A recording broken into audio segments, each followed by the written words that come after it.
For many people, despite the initial shock, terrible anxiety and grief wreaked by COVID-19 and the lockdown, there were some joys. On the media front, if it was the relatively new habit of streaming entertainment and binge watching on OTT services for some, for others it was the rediscovery of an old pleasure, reading.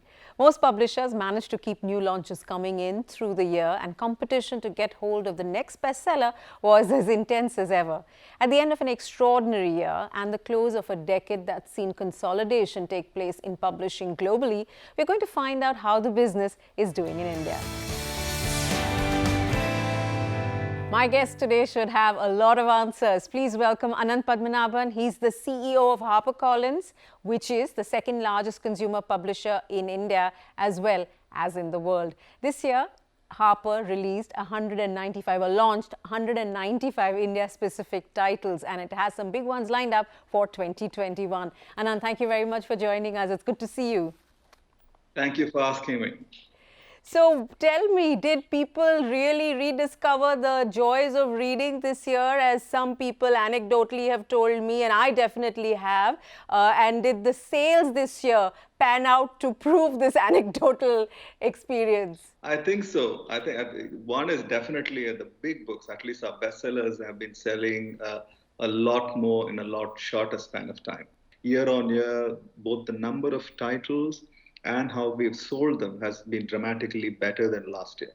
What hasn't been better is the fact that bookshops have not been able to function for various reasons. One was the lockdown itself. Of course. And then came the debilitating restrictions, the economics of rental. Yes. So sad as it is, and that's one I hope that would bounce back, even if it's 6 months later. There is nothing like browsing in an independent bookshop, discovering new writers, discovering new books because simply the cover is so attractive and you want to see it. Online shopping means that you most of the time know what you want. It's a half full, half empty year. But for writers, at least from in our house, we started working from home in the middle of March, and by the end of April, we'd already started publishing our ebooks, even though physical books were deemed non-essentials and were not being shipped. Yes. And that happened all the way until the middle of June, but we didn't stop. We said that if you're a book reader and we're a book publisher, we have to continue publishing.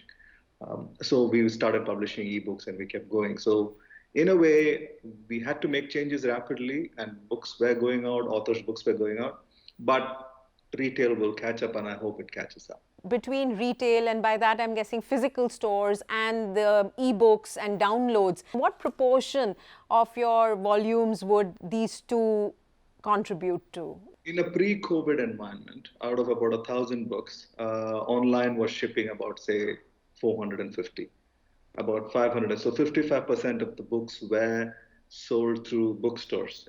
Airports were a big driver of sales. People actually to get on a plane. Big stores, the Crosswords and the branded stores, the chain stores, they were a big leveler. Also because those were the stores parents would take children to, because there is, the joy of a child discovering book in the children's section itself was a big thing that now is unfortunately not there. What was a 55-45 is now, I think, almost 90% online shopping. About 10% of the books are sold through bookstores.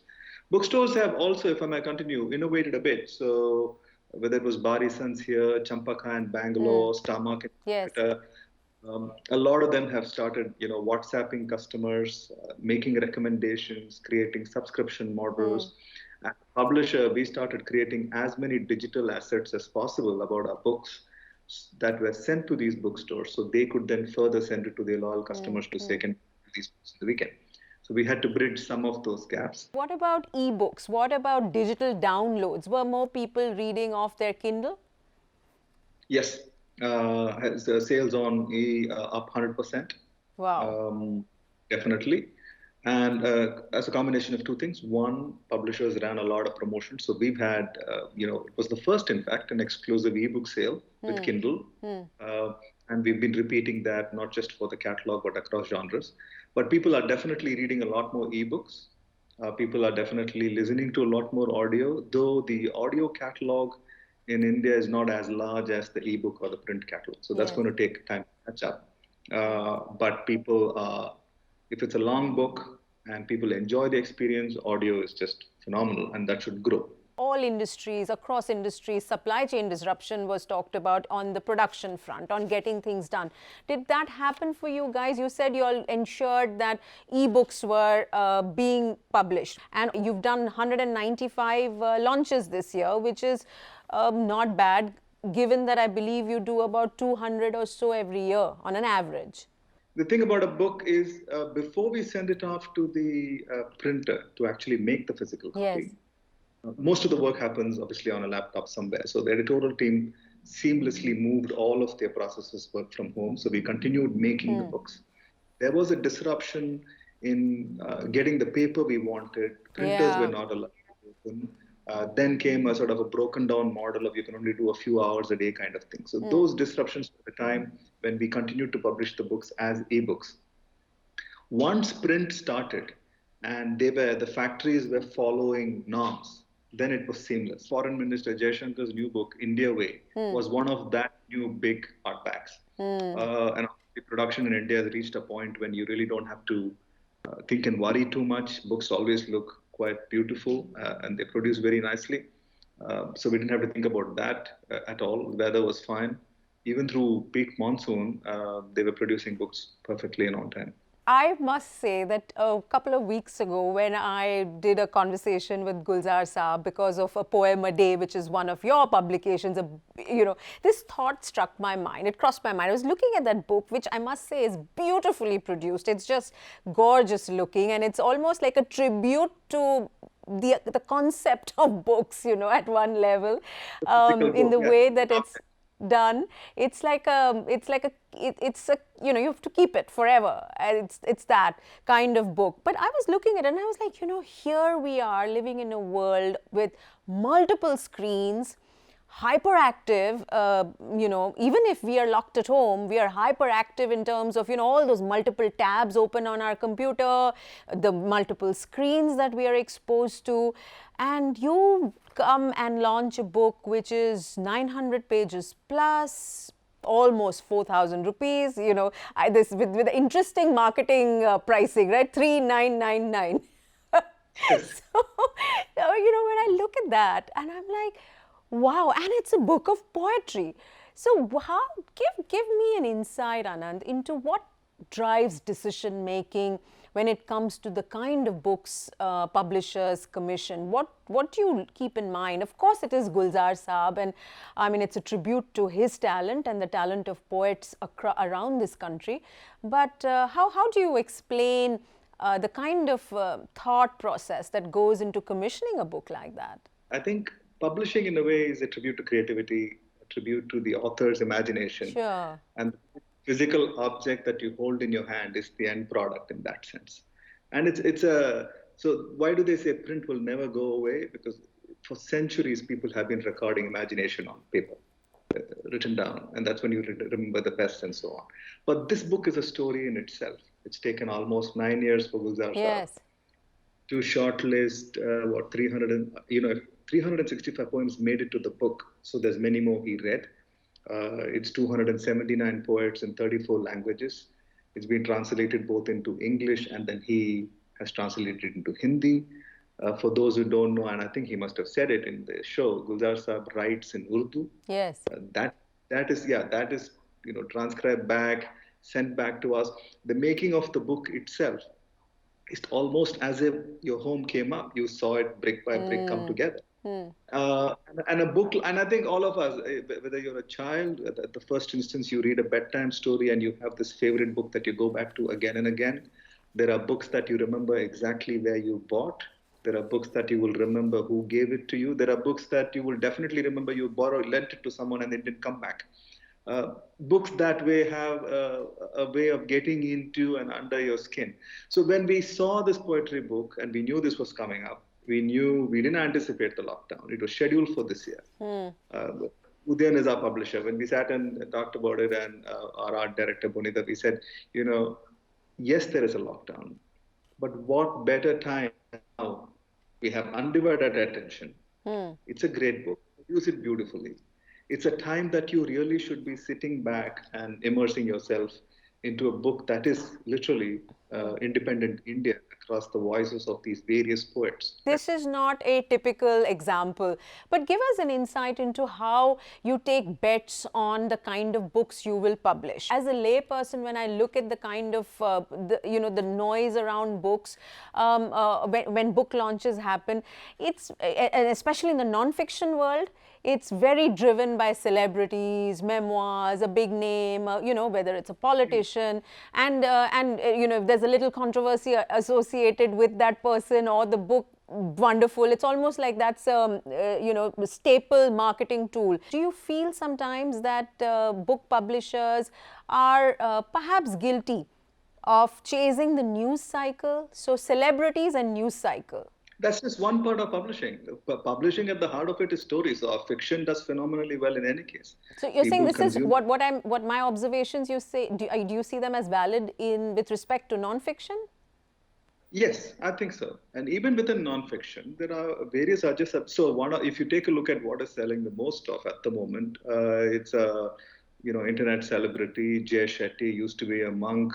Yes. Was in the Krishna consciousness in India, and then he wrote a book called Think Like a Monk. And the timing of that book was published in September at a time when people had to, post the whole pandemic, they started to question themselves and what do I, everything, introspection happened. Think Like a Monk is the book that is being bought most of at the moment. Paulo Coelho's Alchemist. So how do we think? 4 different divisions we have within HarperCollins. Yes. One of them is a non-division. Then there is literary fiction. Yes. There is translations from Indian languages. There is crime. There is business. There is a children's division.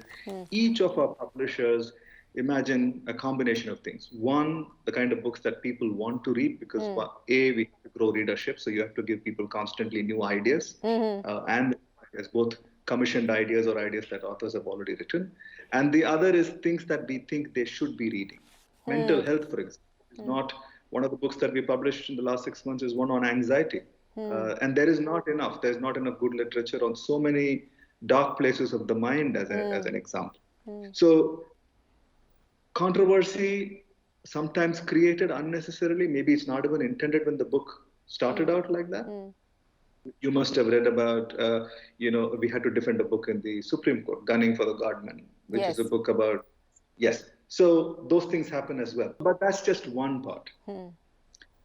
Every year when we think about what we publish, we think about, is the catalog broad enough to appeal to every kind of reader? So take, for example, we are a big children's publisher.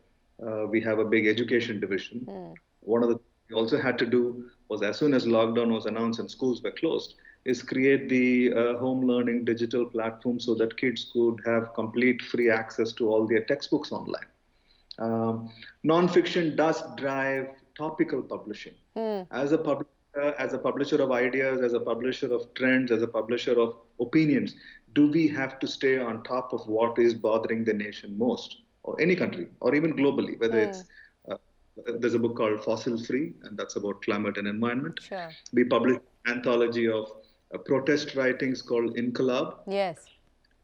So, but you have to also, like with any news story, publishing stories reflect what is bothering the country that you operate in. What about literary fiction? What's the, what is it's just gut instinct there? It's what appeals subjectively to the publisher making that decision?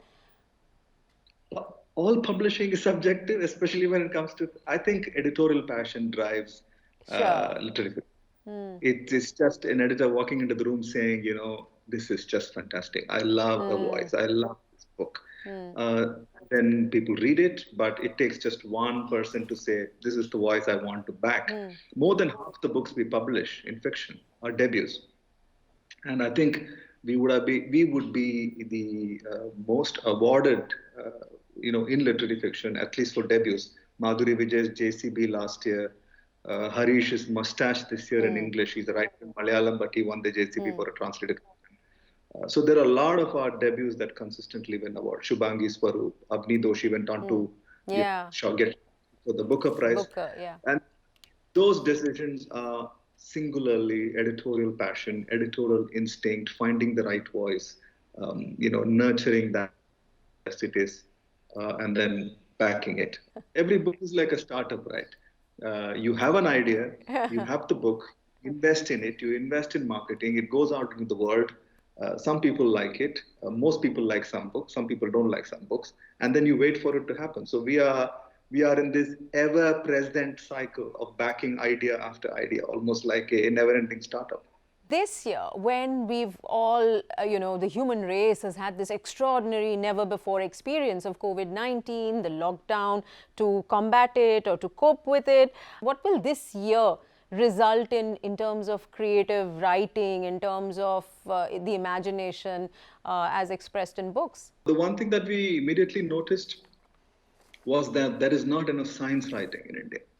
And I'm going to come out of India. There's not enough very good science writing, Sure. understanding science, living with science. The fact that this little virus, anonymous and invisible, came out of nowhere, literally Yes. shook all over, including with children. Children are, a kid who's 10 now has got to live with words like, Zoom call and virus and pandemic, mask and lockdown. Those are not things that we ever imagined. Yes. Us as adults, we don't know how a vaccine works. The question about whether a vaccine is effective 37% for the normal ones we take or 90% in the case. Yeah, really interesting. These are all news to us. So those things are stuff we didn't know about. So would we see more books, and should we see more books on science? Absolutely, yes. The second question was, books about the self. Yes. I think when people are asking questions about themselves, what everything that both physically, mentally, what does family mean? So those are going to spawn off both fiction and non-fiction. And entertainment will continue. The mind does need a break. There is the OTT platform you mentioned right in the beginning, where there has been a explosion of entertainment and some really fantastic stories. And many of them are like making a beeline to pick up book rights, isn't it? Exactly. And a are lot you of them spoiled for choice? Ananth, are you spoiled for choice? Is that like a fantastic new revenue stream for publishers? And how does it work between publishers and authors? It is at least in the last 3 to 4 years, that's what's happened. So what happens is that when authors publish, we acquire rights to exploit every format, new format. And replace the word exploit. By exploit, I mean we just want to take that story, that book, to new shores, new languages, new formats. We have somebody in our team who is a senior editor who's responsible for what we call new media. So he stays in touch with most of the production homes, writers, co-writers, sometimes directors, sometimes even artists, established A-list writers. So Deepika Padukone has acquired a right for one of our books, for example. Sure. She will potentially make it in the future. So we take a look at the stories that have come in. We get an understanding of what people are watching, because you can see what's being made. We are staying in touch with these people to say what are the trends. And as you well know, until Scam came along, people were not thinking about finance at all. Yes. It was largely romances and breezy. And then there was this big explosion of northern India-based gangster and gritty drama, and that's going to continue for a bit. So and then there is an obsession with biopics, and then people otherwise license crime from abroad. So we know that these are the trends. We know what books we've published. Sometimes it's just half or the kernel of a story coming out of a short story from within our books. And you find the right home to suggest it to say, okay, this is it. So this is a very vital revenue stream, team, department, subdivision now among publishers. Correct.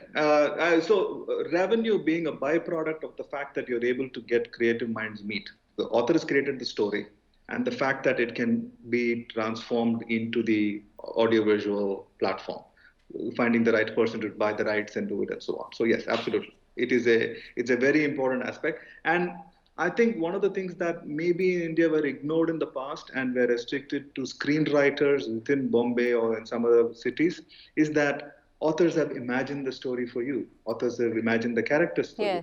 It's almost a completely fleshed out world that just needs to be transformed into a new visualized, medium. And publishers have also spent editorial time making the story make sense start to finish.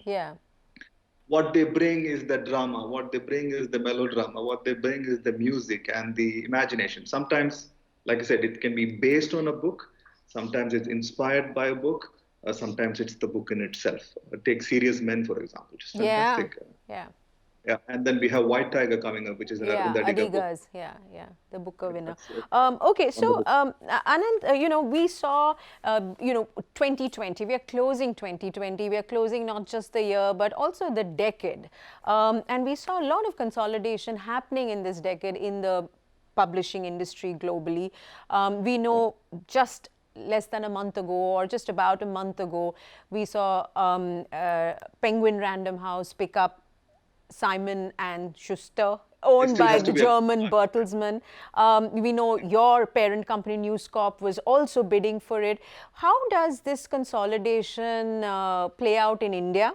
From an India point of view, I would like to answer the question like this. We are a country of about 50 million readers. We have a potential to be about 100 million readers, and we have to be 100 million readers. There's at least about 400 million school kids, and they need books, they should be reading books. So any kind of corporate restructure, move, consolidation, if it results in the growth of the entire market, it's good for the industry. Publishing industry in India across every genre of publishing is over $7 billion Yes, worth. yes. That is larger than Bollywood, employs more people than Bollywood, and I'm using Bollywood as a reference point, not as a criticism. And so if all of us are able to invest in marketing, make sure that every category possible can sell more, why are we still happy with only about 250,000 copies as a bestseller? Or that book we published called Mark Manson's Subtle Art of Not Giving an F, that has sold 500,000 copies. In the last 10 years, it's the highest selling non-fiction book. Now, can we not sell 1,000,000 copies of a book? And if consolidations like these facilitate more marketing, more clout, better reach, and getting more people to buy more, why not? It's only good for the industry. What about the fact that there is this sense that Amazon has a huge, it's like a behemoth that publishers need to go up against? How does that competitive and yet symbiotic relationship play out? At the end of the day, readers will buy the books they like. I don't think they remember who published it. So if you have a good book, you will be successful. You will sell a lot more of. You will attract more writers to come to you as a good publishing house. Amazon has clearly, two different roles. They are a very, very, very good retail machinery, and they've completely transformed the landscape, especially in India, where all along we didn't have enough bookstores to begin with. So I think that should be today. If the book that I mentioned, Think Like a Monk, is nudging about 125,000 copy sales in 3 months. So you can imagine 90 days. That's a lot of books every day, more than 1,000 a day. Now we didn't have any system in which you could reach so many customers on any given day. So their role as a retailer, bookseller, fantastic change to the Indian readership, both from a price point of view and point of view. Now they are a publisher. I think each publisher has its own strengths and weaknesses. They are competitive as they should be, but all of us have our own space. It ultimately will go back to editorial vision. It will go back to what kind of books you publish. It will go back to are you publishing books that people want to be buying more of. Final question: is Chetan Bhagat still the best-selling Indian author ever? Yes. For a writer of fiction, he still is the #1 Indian writer. #1 male Indian writer. Sudha Murthy is the #1 female Indian writer. Not Twinkle Khanna. No.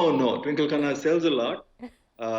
She's 3 books old, but Sudha Murthy, hands down. We have a new book coming up. Yeah, I knew. I was just going to say, and that's going to be the cue for the pitch. Well done, Ananth.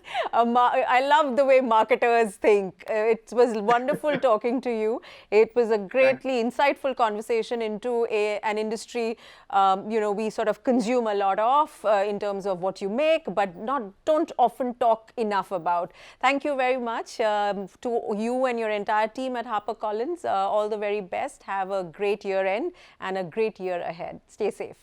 Thank you so very much. Thank you for having me. And if I have one message to leave behind, I will just ask anybody who's watching, read more. Read more. That's a good message to end this conversation on. Thank you very much for watching. Stay tuned to another conversation on the Media Dialogue soon.